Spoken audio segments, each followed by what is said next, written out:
Adam Lerman, part of Sky Magazine's coverage of the 2012 College Championships presented by USA Ultimate and Spin Ultimate.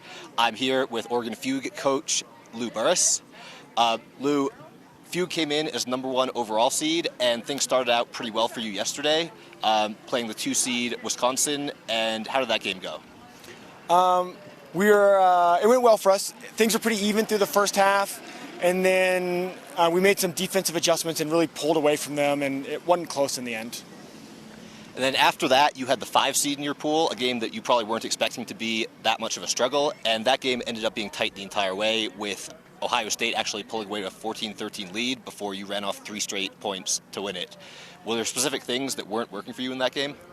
Well, it was really still air that time, and that really set up a chance for them to play their deep game and really allowed them to maintain possession.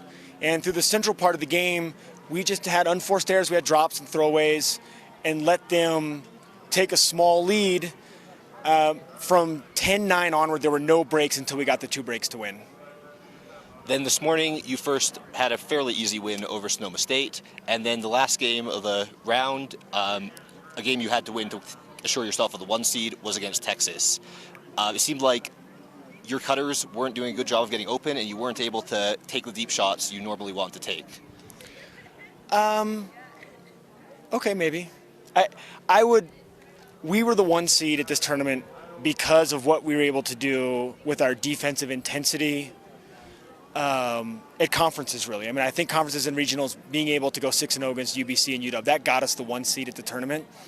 And we did that on the backbone of playing really, really strong, intense D. And our D did not show up until the second half of that game. And by then, we were down a huge amount, and it was too little too late.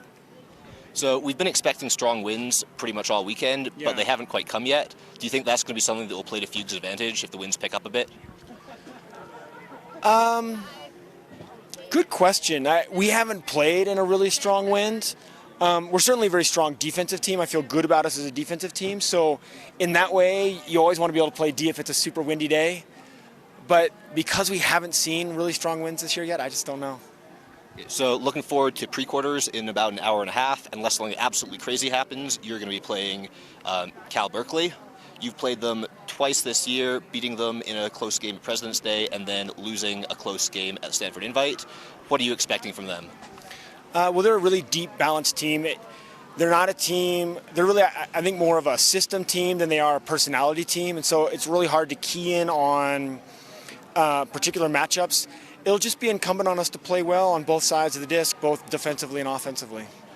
And finally, after losing a game that your team was probably expecting to win, how's your team, how's your psyche, how's your emotions heading into this pre-quarter round? You put it really well, expected to win. You should never expect to win. You should always expect to earn it, right? And so hopefully we'll make that shift to knowing that we're going to have to come out and earn this win in the pre-quarters to move on. All right, thank you very much, Lou, and good luck in your game against Cal. Okay, thanks.